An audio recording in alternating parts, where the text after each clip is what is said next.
రాజకీయ నాయకుడు కొడుకు రాజకీయ నాయకుడు అవుతాడు. లాయర్ కొడుకు లాయర్ అవుతాడు. డాక్టర్ కొడుకు డాక్టర్ అవుతాడు. నటుడు కొడుకు నటుడవుతాడు.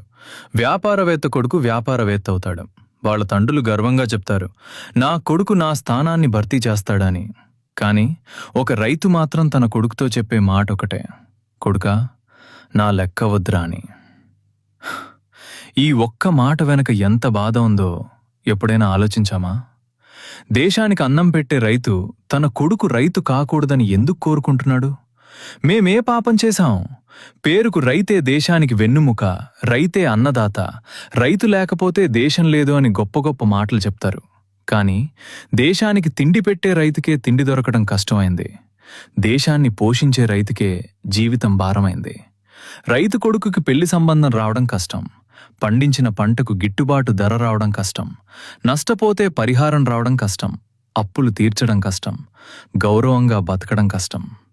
ఇది రైతు చేసిన తప్ప, లేక వ్యవస్థ చేసిన తప్ప, లేక ప్రభుత్వాల నిర్లక్ష్యమా, లేక మన సమాజం రైతును చూసే విధానమా? ధనవంతుడు ఇంకా ధనవంతుడవుతున్నాడు, పేదవాడు ఇంకా పేదవాడవుతున్నాడు. కష్టపడేవాడు కష్టాల్లోనే మిగిలిపోతున్నాడు.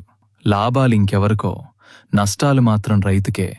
రైతు చెమటతో దేశం బతుకుతోంది, కాని రైతు కుటుంబం మాత్రం కన్నీళ్లతో బతుకుతోంది. ఇది మారాలంటే ఏం చేయాలి? ఈ అసమానతలకు అసలు కారణం ఏంటి? రైతు బతుకు గౌరవంగా మారాలంటే ఏం చేయాలి? కష్టాలు తెలిసి నిన్నే అడుగుతున్నాను. నీ అభిప్రాయం కామెంట్లో రాయి. ఈ బాధ నీకు కూడా నిజమే అనిపిస్తే షేర్ చేయి. మనం మాట్లాడకపోతే మార్పు రాదు.